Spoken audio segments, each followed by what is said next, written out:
Hey everyone, this is Monica Michelle at Invisible Not Broken, and we are going to be trying something new. And I was going to try to wait until I could get everything done right, but perfect is the enemy of done. So, welcome to a new series. We're going to be talking about tech for disabled people. So, this will be technology reviewed for disabled people by disabled people. I hopefully will have a co-host soon. We'll see how that works out. But I didn't want to wait until we could get everything right. And I am right in the middle of something that required a lot of technology, which is buying a car. Oh my God. Okay, so it's that time of year again. It's been 3 years since the last time I did this series when I got the Kia Niro. If you want my opinions on the Kia Niro, let me just tell you this, don't. That's it. If it is a 2019, just don't. I don't know if they've gotten better, but don't. Okay, so I am now searching for a car again, and this is a very tech heavy experience when I can't just drive places and test drive. That requires a lot, right? Okay, so the list of what I used to need has changed. I've gotten more disabled. I need more stuff.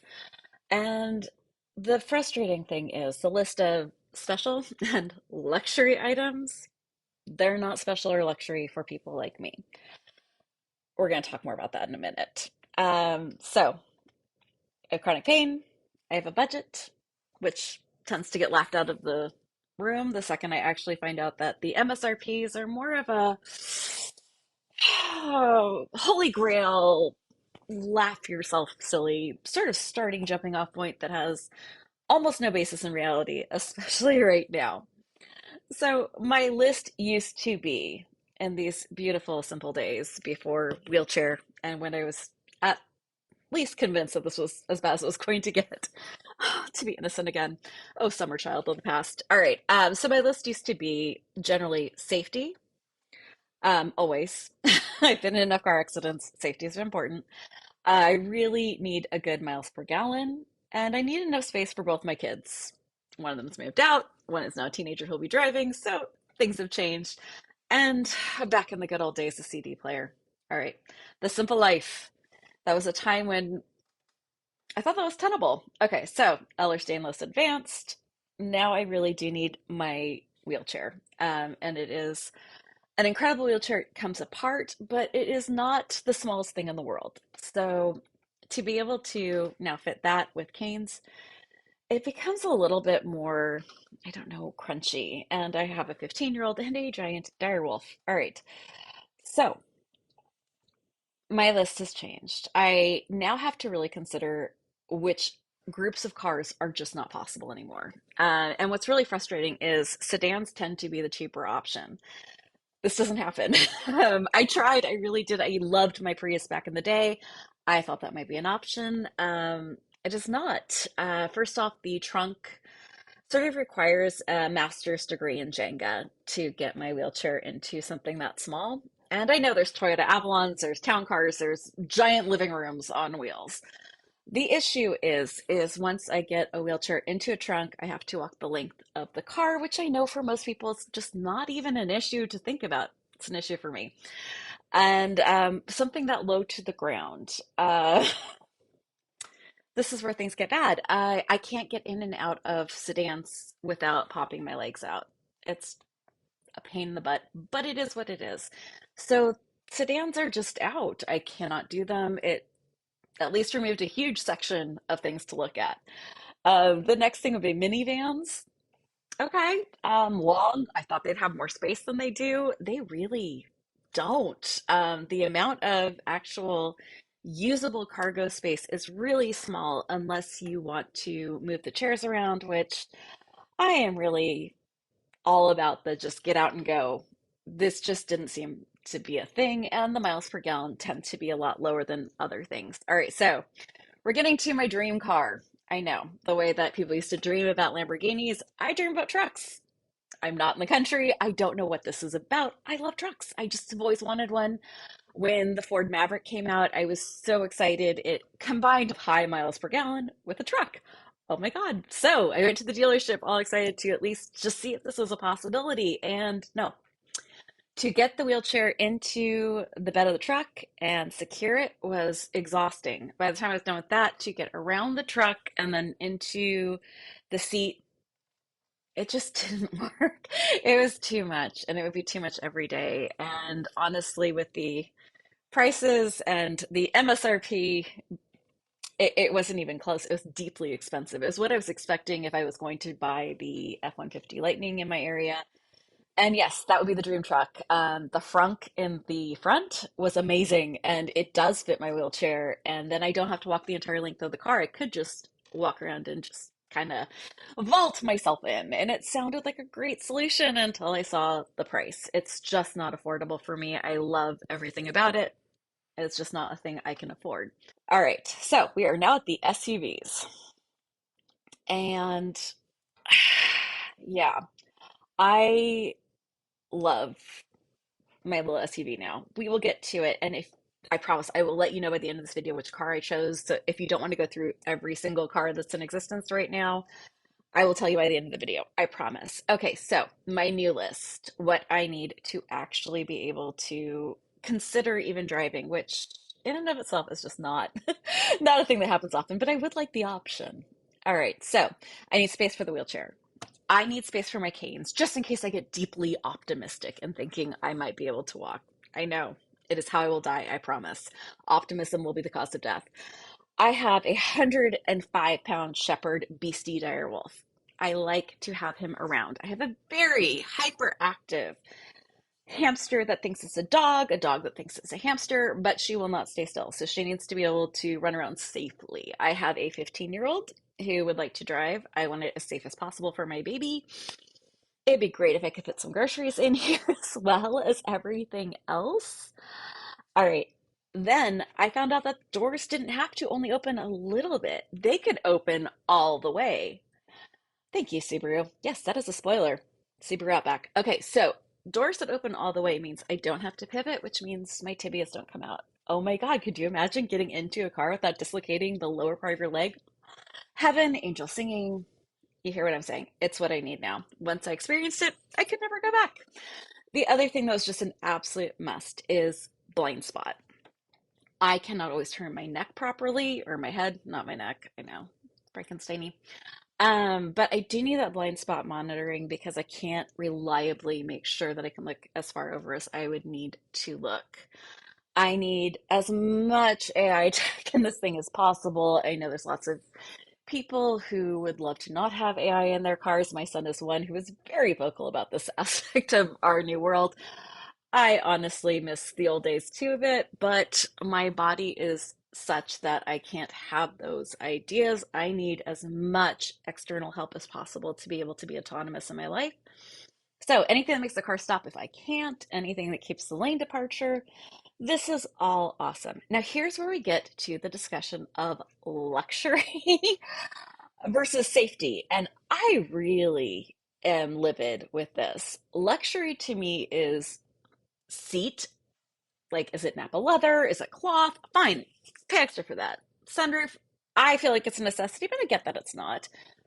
Pay extra for that. Sound systems, those are luxuries.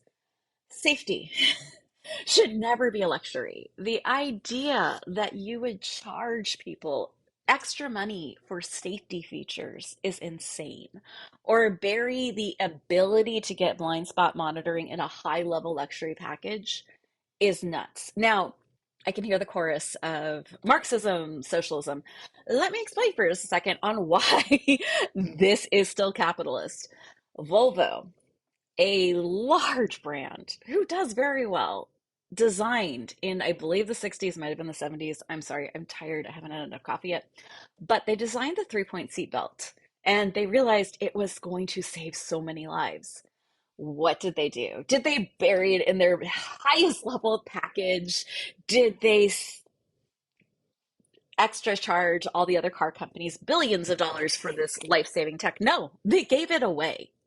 All right, they gave it away because it saved lives.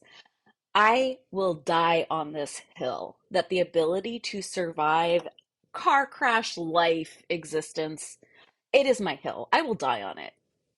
It is not a luxury to be able to survive. This should just be a thing. All right. I'm done. I promise I will stop with the ranting. All right, so I first thought I was going to need a plug-in. The only thing I liked about my Kia Niro was it plugged in. It gave me 26 miles. This doesn't sound like a big thing for most people. I get it. I've been yelled at on Twitter enough. But I can't get out of my car to get gas, and I don't live in Oregon. So the ability to be able to drive without having to get gas was a huge thing. I am recording this in 2022. There were none. I had narrowed it down after 6 months of research. Yes, I do way too much research, but I had narrowed it down to three SUVs that had plugins. I think one was a Kia Sportage, the other was like a Kia Sorento, and the other one was, and much to my disdain of myself because I hate Toyota. We can discuss that later if you want. I promise not to rant anymore. But I had looked at the RAF for Prime, and they all were going to be perfect cars. Their MSRP was close to what I could afford. I found out that MSRP number does not actually exist in the real world. Everyone I looked at was between eight to almost like $20,000 MSRP. Like some of these like baseline prime RAV4s were going for like $60,000 in my area. That is not going to happen. I just cannot afford that. All right, so plugins are out. I tried hybrids. I sent this out to my broker, and we can absolutely discuss, and I will be talking in the next episode about the tech I used to finally be able to get my car. My broker explained that the cars that were shown for sale actually weren't for sale. They had already been sold. And that he was looking at all the numbers of what was coming in. There was only like six of each of these that were even going to be coming in by the end of November, which was past my lease return date. Oh my goodness. It's exhausting out there, right? Okay, so the hybrids were out. I then turned to my husband. I'm like, we've got to get a car before we can't because I need to get to doctor's appointments and whatnot. It's nice for us to safely have a car in our area. All right, so we decided like 35 miles per gallon and less would be close enough. That just wasn't an option, at least not in our price point. So he just smiled, gave me some tea, and told me to do the best I could. Have I mentioned how much my husband is the best human I've ever met?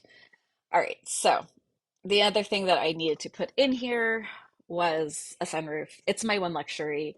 And very wisely, my husband and my broker both pointed out that my comfort actually needed to be a factor in all the things I was researching. I know, I always forget that part. Okay. So if you've been kind enough to get through this whole thing, I will spoil once again in case you did not hear my rantings. We got a Subaru Outback. I test drove it and it blew me away. I will give further and further updates as we have the car longer. I've only had it for a few days now, and I still haven't gotten to really drive it because I've been in bed with a dislocated leg, which is why I'm recording here instead of in my office because I can't get there right now. Okay, so it answers for everything but the gas mileage, and it was way over my budget, significantly, even with what my broker was able to get for me. But it did have all the safety features that I needed, which, thanks a lot, Subaru, was in a much higher package level, which is really frustrating. And it upsets me because Subaru is kind of known, their brand is like all warm and fuzzy, and they forget disabled people exist. I'm actually really shocked at how much car industry forgets that disabled people exist, which seems stupid to me. It seems like a really dumb capitalist move, if nothing else. Because if you design for disabled people, you're making it so much easier for people carrying around small children to get in and out of the car.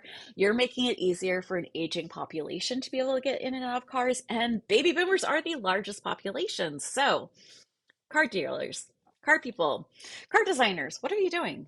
Why are you not hiring disabled people to be on panels to see what's actually really needed to make your car super usable? Now, this is where I will tell you why I love Subaru Outback. Of all the cars I test drove and tried, this is the only car brand that actually considered how human bodies work. They have a little thing underneath where the leg is that can actually come up, which keeps my knees from dislocating while I'm driving. It actually considers where arms should be, and it doesn't feel like it was designed for someone who is not 6'3" or it really was that where you think your elbows should be is where there's support. I'm impressed by this. I really like it. I find it very easy to drive, and all the safety features are amazing. Okay, so Over the next few months, I am going to try to test drive and do walkthroughs and show you guys, depending on my energy level and whether I can keep my legs actually functional, different cars. So you can kind of see different price points and which cars work because I have scoured YouTube trying to find a channel like this because I wanted to save myself the legwork and time of going to dealerships and figuring out what even would fit a wheelchair. It's very hard to figure out. Just looking at the cubic space, it doesn't mean anything because I found out that a lot of them are about height, which does not mean that my wheelchair will fit into that cargo space well. So, this is my good deed for the year. I am going to go out and do this for you as much as I possibly can just to be able to show you what cars can and might not. And if I can't get a hold of the car, I'll do my best to review it based on other people's reviews if I'm actually kind of going the way I seem to be going, which is not walking or moving. So we'll try this out. I will next episode talk to you more about what tech I use to get my car because I found a few apps that really work well. And honestly, it just ended up coming down to hiring someone for this. And while I'm on a budget, it ended up saving me over $5,000. It was worth it. We can also talk about some of the things that went wrong there. So, thank you so much for listening. I would love for you to keep in contact with me on this. This is a very new channel. It's not even going to be a channel just yet. It's just going to be a subset of Invisible Not Broken. But I want to hear from you. What do you want me to talk about? This is not just going to be about cars. I want to talk about how we feed ourselves, how mobility aids work, what kind of mobility aids are out there and what's worth it and not worth it, what's hype and what's actually help, how to clean your house, how to take care of pets, how to take care of other humans that might be in your house. All right, so you get the gist. Everything about living an autonomous life and how tech can help it is what I'm going for here. So in the comments, please tell me about your car. Does it actually work for you? What's the dream car? Tell me about what you want me to talk about next, and I will absolutely take it under advisement. This is a very, very new little experience for me, and it's not going to be perfect because it won't get done. So, thank you so much for listening. Please head over to invisiblenotbroken.com. We have so many podcasts over there, and we're getting more coming in very soon. We have blogs. This is just all about life as a disabled person. So, as always, be kind, be gentle, and it has never been more important. Be a badass. That does not mean being cruel. That means standing up for yourself and those who are less privileged than you are. This is about helping out. This is about being brave in the face of whatever seems to be out there that wants to step on necks. All right, I'm done. I'm so tired. Thank you so much. And please, I need as much advice as possible on this because I've never done anything like this before.